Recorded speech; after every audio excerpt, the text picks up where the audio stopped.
Boa noite, professora. Boa noite, turma. Tudo bem? Hoje, eu, a Emily e o Nando vamos conversar um pouquinho com vocês sobre as funções essenciais da Justiça, que estão disciplinadas entre os artigos 127 e 135 da nossa Constituição Federal. Nós vamos tentar explicar de maneira clara o que é o Ministério Público, a Advocacia Pública, a Advocacia Privada e a Defensoria Pública, ou seja, as funções essenciais da Justiça. Inicialmente, é importante que fique claro o seguinte: quando eu falo para vocês em Ministério Público, Advocacia Pública, Advocacia Privada e Defensoria Pública, eu posso afirmar que elas integram o Poder Judiciário, que são órgãos do Poder Judiciário? De maneira nenhuma. E o próprio posicionamento dessas instituições na Constituição já deixa isso bem claro. Ou seja, nós temos as funções essenciais da Justiça, que não integram o Poder Judiciário, mas que são fundamentais para a resolução do conflito. E por que isso acontece? Porque uma das principais características do Poder Judiciário é a inércia. Ou seja, o Poder Judiciário precisa ser provocado. Mas provocado por quem? Depende. Ele pode ser provocado pelo Ministério Público quando se tratar de interesses sociais ou interesses individuais indisponíveis. Agora, se eu estou falando de uma questão privada, onde a atuação do Ministério Público não é necessária, nós temos a advocacia. E novamente com a advocacia a gente vai ter um monte de dependes. Se o Estado estiver envolvido na questão e o Estado precisar ser representado judicialmente, nós temos a advocacia pública.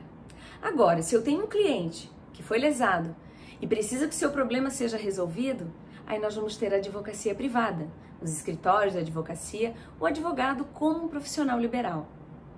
Mas se eu tenho uma pessoa necessitada que não tem condições de arcar com a contratação de um advogado para que o represente perante o Poder Judiciário, nós temos a Defensoria Pública. Nós vamos começar pelo Ministério Público.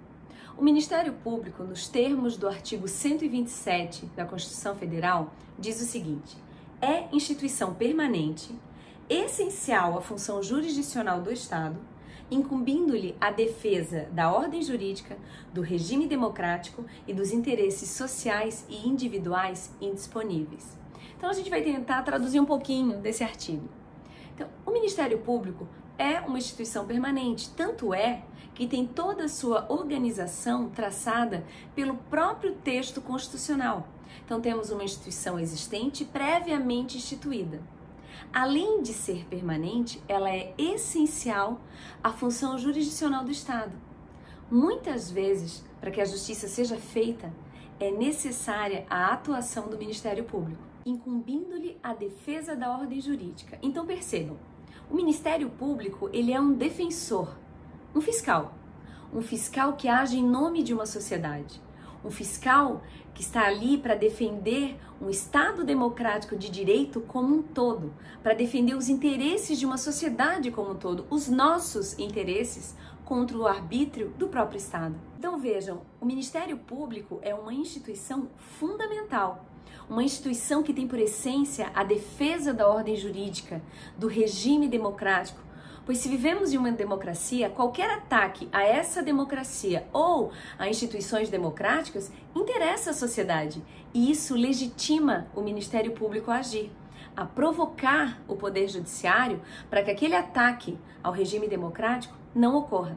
E para finalizar o caput do artigo 127, o Ministério Público vai defender os interesses individuais indisponíveis. Ou seja, eu estou falando de questões particulares, individuais de cada pessoa, mas que não podem ser dispostos. Direitos inerentes à pessoa humana, direitos fundamentais, como, por exemplo, a vida. Então, quando nós temos um homicídio, por exemplo, o homicídio não atenta contra a vida da pessoa humana? Então, a vida é um direito indisponível. Então, quando eu tenho um crime de homicídio, quem que vai oferecer a denúncia? Quem que vai provocar o Poder Judiciário? O Ministério Público. E por que o Ministério Público age? Por que o Ministério Público está legitimado a ingressar com ação civil pública provocando o Poder Judiciário? Porque o Ministério Público além do papel de defensor dos interesses sociais, de defensor da sociedade e da segurança pública como um todo, ele tem um importante papel de preservar e defender os interesses individuais indisponíveis. E a vida é o mais indisponível de todos os direitos da pessoa humana. O Ministério Público compreende o Ministério Público Federal, o Ministério Público do Trabalho, o Ministério Público Militar e o Ministério Público do Distrito Federal e Territórios. Nos termos da Constituição, são princípios do Ministério Público a unidade, a indivisibilidade e a independência funcional. No que se refere ao princípio da unidade, a divisão existente no Ministério Público é apenas funcional, pois se constitui uma única instituição.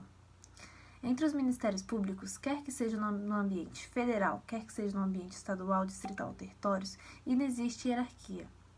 De acordo com o princípio da indivisibilidade, dentro de cada Ministério Público existe a unidade e a indivisibilidade que estruturam a instituição, que significa dizer que os promotores de justiça não se vinculam aos processos, podendo ser substituídos, assim quem atua no processo é a instituição e não a pessoa do promotor ou procurador. No princípio da independência funcional, o Ministério Público é um órgão independente que não se submete a qualquer outro órgão ou poder. O Ministério Público da União tem por chefe o Procurador-Geral da República, nomeado pelo Presidente da República dentre os integrantes de carreira, maiores de 35 anos, após a aprovação de seu nome pela maioria absoluta dos membros do Senado Federal, para mandato de 2 anos, permitida a recondução. A destituição do Procurador-Geral da República, antes desse prazo, por iniciativa do Presidente da República, será procedida de autorização de maioria absoluta do Senado Federal. Os Ministérios Públicos dos Estados, do Distrito Federal e Territórios formarão a lista tríplice dentre os integrantes de carreira para a escolha do seu promotor-geral, que será nomeado pelo chefe do Poder Executivo para mandato de 2 anos, permitida a recondução. Os procuradores gerais do Estado, do Distrito Federal e Territórios poderão ser destituídos por deliberação da maioria absoluta do Poder Legislativo.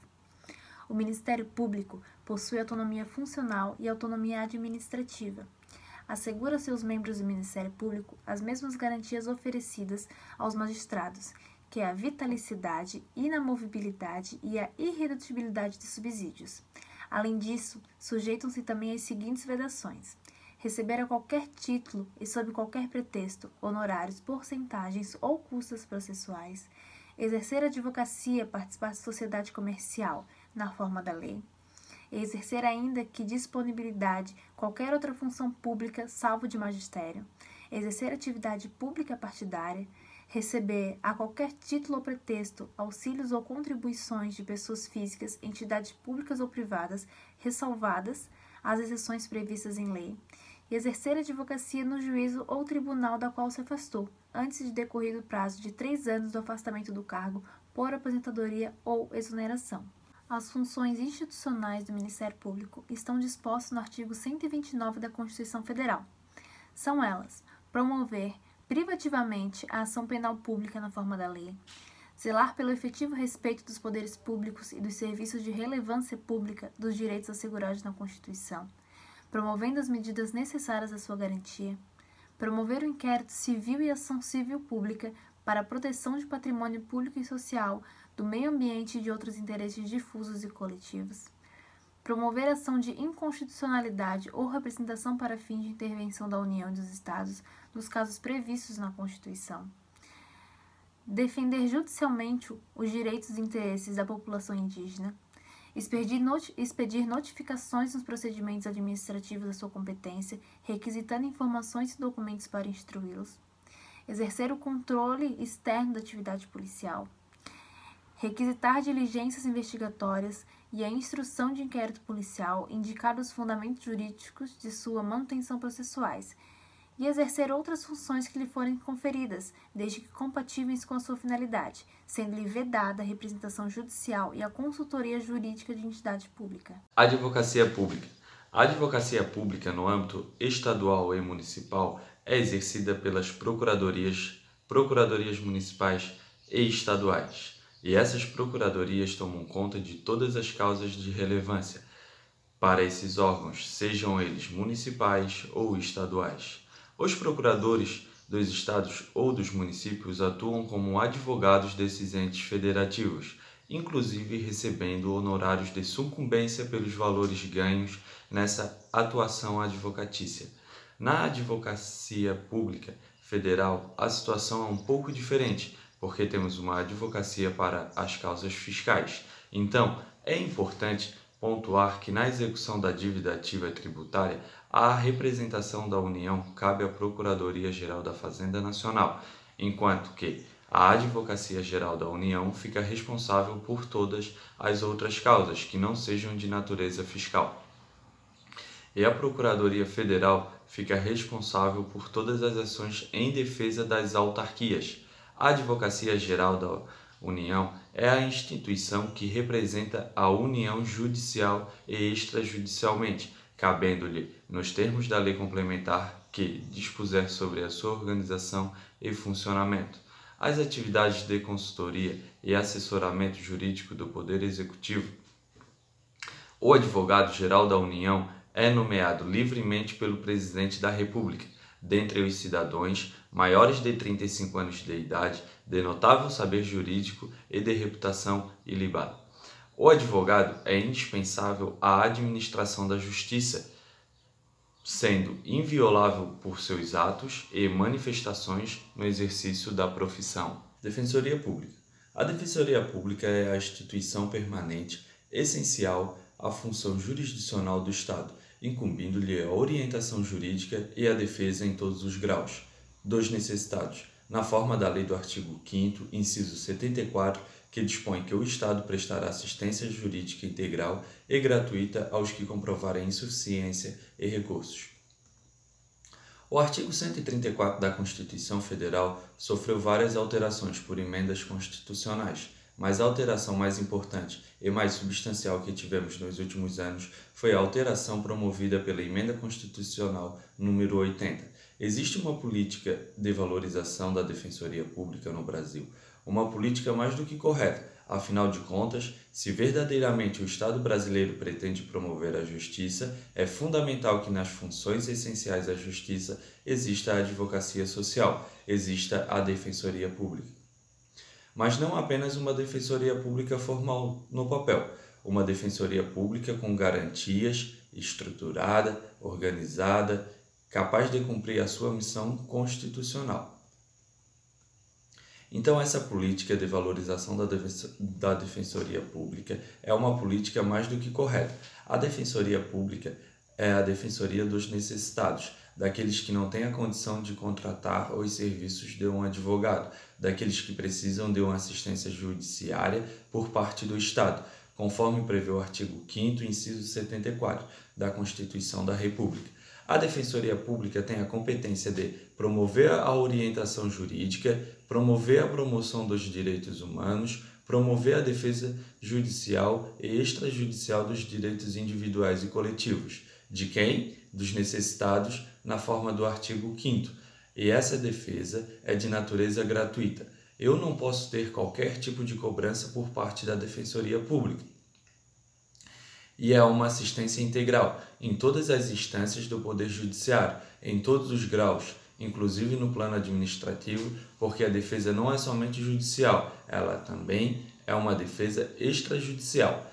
São princípios institucionais da Defensoria Pública a unidade, a indivisibilidade e a independência funcional. Percebam que são os mesmos princípios do Ministério Público, o que reflete a política da equiparação da Defensoria Pública com o Ministério Público.